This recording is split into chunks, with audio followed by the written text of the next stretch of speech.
अस्सलाम वालेकुम जमात दोएम। आज हमने काम करना है रफ रजिस्टर पर, इसलिए आप अपना रफ रजिस्टर निकालें और उसके दोनों तरफ जो है हाशिया लगाएं।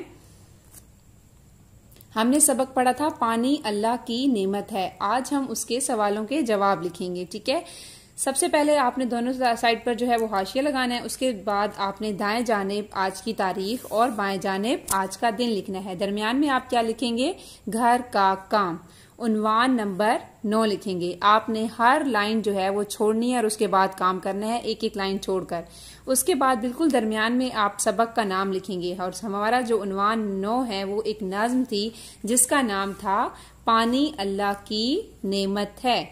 आइन की छोटी शक्ल जो है वो हर जगह फिल होती है और मीम का मुंह जो है वो भी फिल होता है। मैंने आपको बताया था ना, आइन की छोटी शक्ल वाव और मीम को हर जगह फिल किया जाता है। ठीक है, उसके बाद हम लिखेंगे सवालों के जवाब लिखें। ये भी आप एक लाइन छोड़कर लिखेंगे।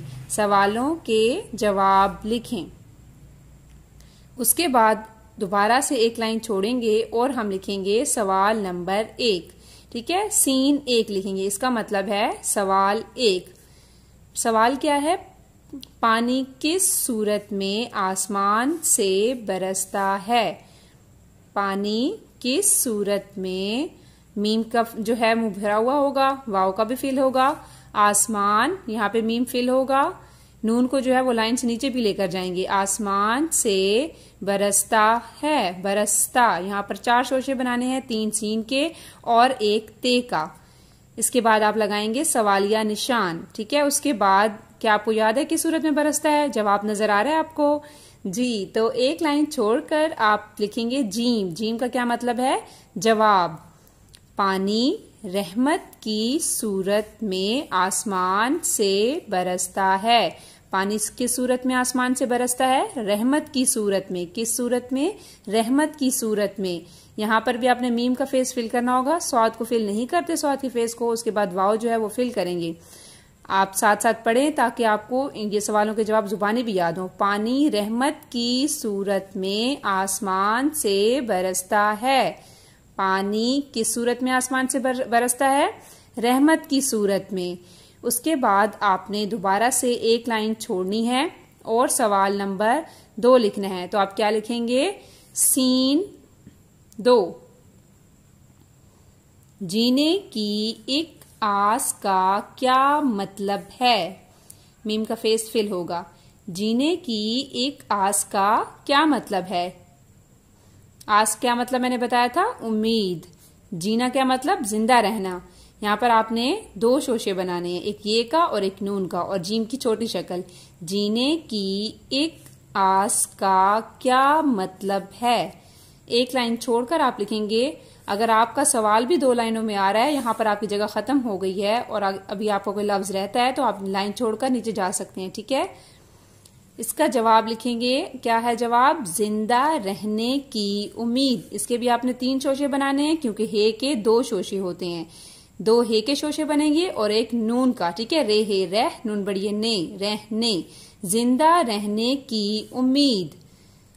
जीने की एक आस का क्या मतलब है? जिंदा रहने की उम्मीद।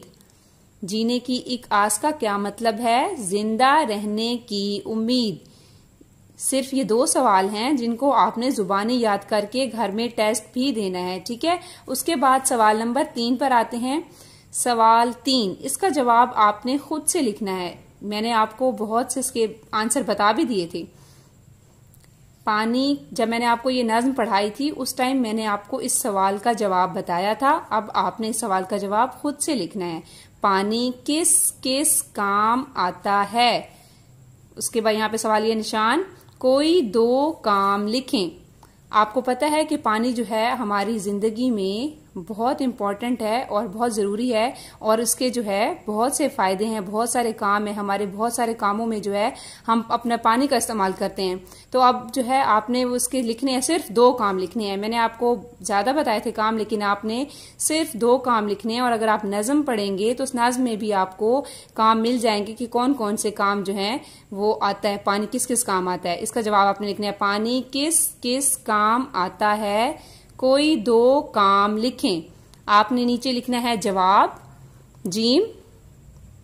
ठीक है, यहाँ पर आप लिखेंगे 1 और एक काम ऐसे लिखेंगे, उसके बाद आप लाइन छोड़कर लिखेंगे 2 और फिर यहाँ पे आप दूसरा काम लिखेंगे। ठीक है, सिर्फ 2 काम आपने लिखने हैं। आपने ये काम नीट एंड क्लीन करना है। ये 2 सवाल है, इनको आपने जुबानी भी याद करना है और तीसरा सवाल जो है वो आपका टास्क है। आपका आज का इतना ही काम था। Thank you so much. Allah Hafiz.